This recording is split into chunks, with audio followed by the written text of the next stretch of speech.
కరివేపాకుతో అట్లనే మునగాకుతో రెండు కలిపి కారప్పొడి అయితే చేసుకున్నాము.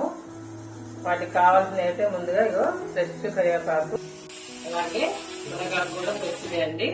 తర్వాత జీలకర్ర, ఉప్పు, వెల్లుల్లిపాయలు, కొద్దిగా పల్లీలు, అలాగే ఒక 20-25 ఎండుమిర్చి.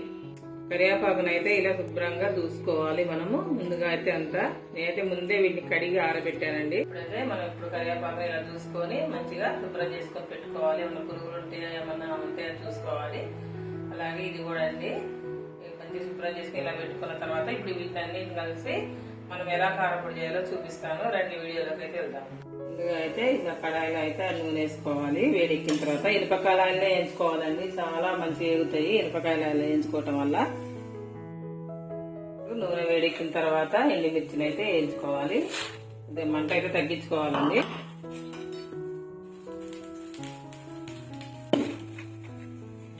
ఇప్పుడు వేడెక్కిన మిర్చిని అయితే ఇలా వేయించుకున్న వాటిని మిక్సీలో వేసుకోవాలి.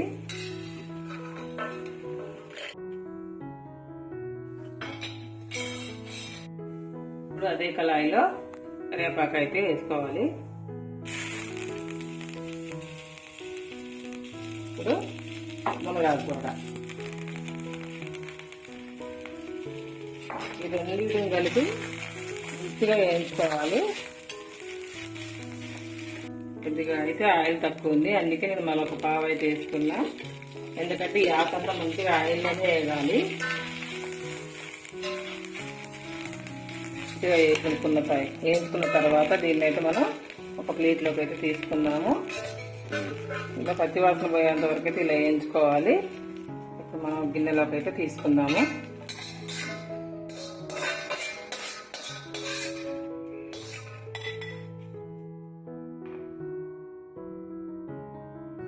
కొంచెం ఆయిల్ అయితే వేసుకుందాము. జీలకర్ర అవి వేయించుకోవటానికి పల్లీలు.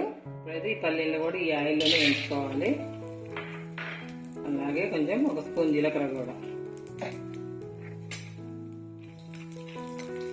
ఇలా వేయించుకున్న ఎండుమిర్చిలో మనం సాల్ట్ అయితే వేసుకుందాము. ఒక 2 స్పూన్లు. దానికి కొంచెం కచ్చాపచ్చగా అయితే గ్రైండ్ చేసుకొని వస్తాను. కారం కచ్చాపచ్చైనాక మనం ముందుగా వేయించుకున్న పల్లీలను అయితే ఇలా వేసుకొని ఒకసారి ఇది కూడా ఒక 2 రౌండ్లు తిప్పుకుందాము.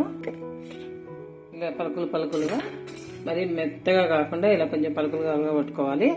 ఇప్పుడు మనం ముందుగా వేయించి పెట్టుకున్న మునగాకు, కరివేపాకు 2 కలిపి అయితే వేసుకొని మిక్సీ పట్టుకుందాము. కొంచెం సాల్ట్ తక్కువ అనిపిస్తుంది, కొద్దిగా ఉప్పు అయితే వేసుకుంటున్నా. అలాగే ఒక 2 వెల్లుల్లి గడ్డలు ఇలా పొట్టు తీసి అయితే వేసుకున్నాను. ఇప్పుడు పెట్టి మనం మిక్సీ అయితే పట్టుకుందాం ఒకసారి. ఇప్పుడు మనం ఇలా గ్రైండ్ చేసుకున్న తర్వాత చక్కగా మంచిగా ఒక గాజు సీసాలకి మంచిగా చేసుకొని స్టోర్ చేసుకుంటే నెల రోజులైతే నిల్వ ఉంటుంది.